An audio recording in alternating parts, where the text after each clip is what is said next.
All right, we've got to talk about the number one characteristic that you need to continue to learn jiu-jitsu in the best way possible. We're going to get into that, and we're going to get into 3 signs that you are lacking this quality. Let's get into it right now.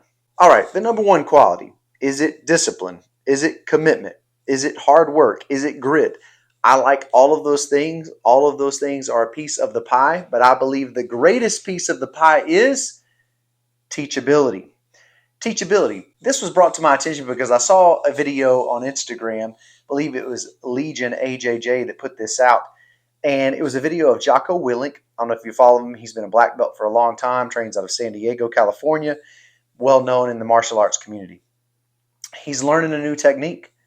And as the coach is, you'll see here, I'll put it up, he's correcting Jocko's grip. And Jocko just listens.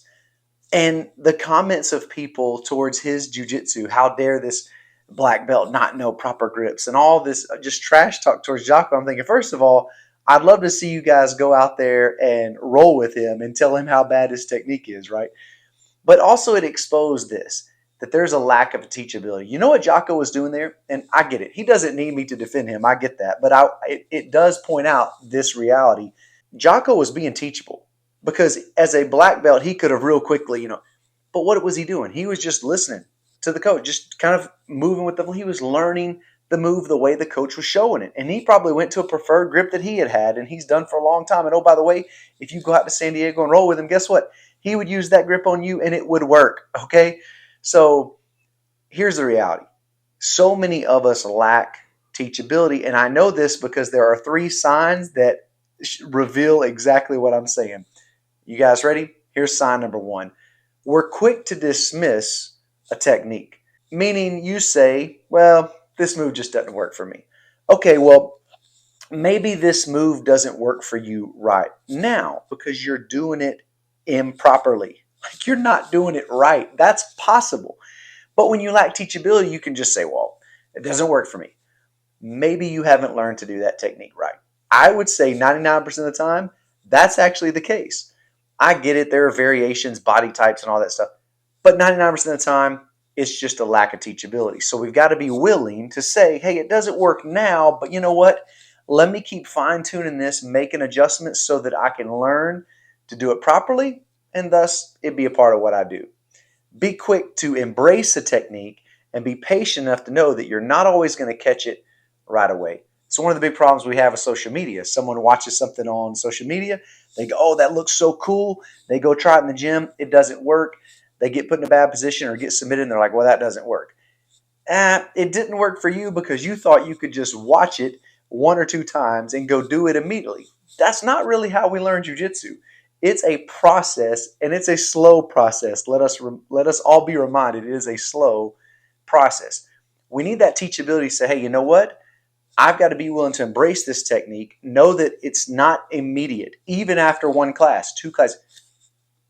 It's going to take years to perfect these techniques. Be patient with it. Be teachable. All right, the number 2 thing that we do to display a lack of teachability is we're quick to coach others or instruct others. Here's how it works out. Coach shows a technique.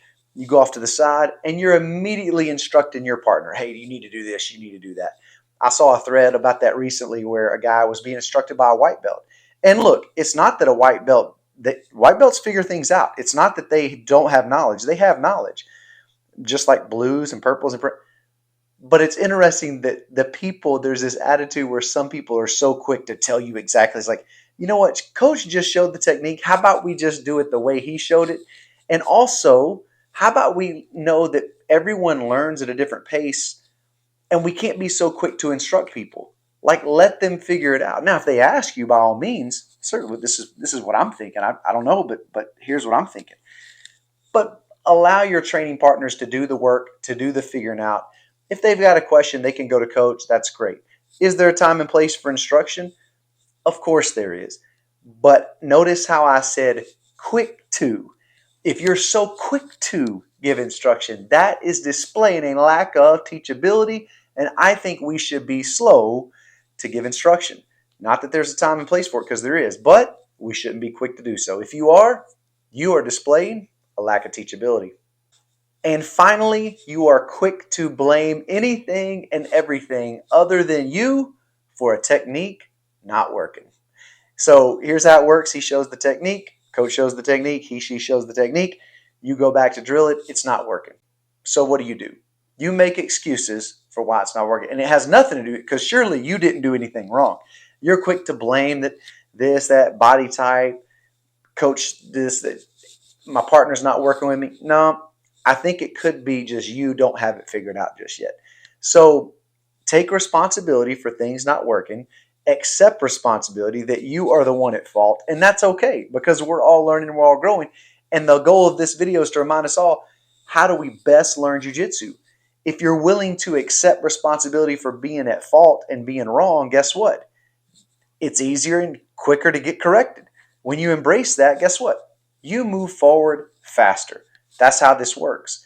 So I want you to think about that, and I want you to be encouraged that teachability in us, or lack thereof, is a key distinctor on how is distinctor a word? I don't know. Point is, you understand what I'm saying. It helps you move forward, or it will stunt your growth. And I don't want your growth in jiu-jitsu to be stunted by a lack of teachability. I want you to keep growing and grow quickly and grow effectively. So take all that in consideration and think about how you can embrace being teachable and move forward in the best way possible. Maybe in another video, I need to address, what do you do when your training partner is the one teaching you always, and you've got someone to, how do you handle that? That can be a challenge as well, and we'll address that in a future video. Guys, until next time, thank you so much for listening in. Train on.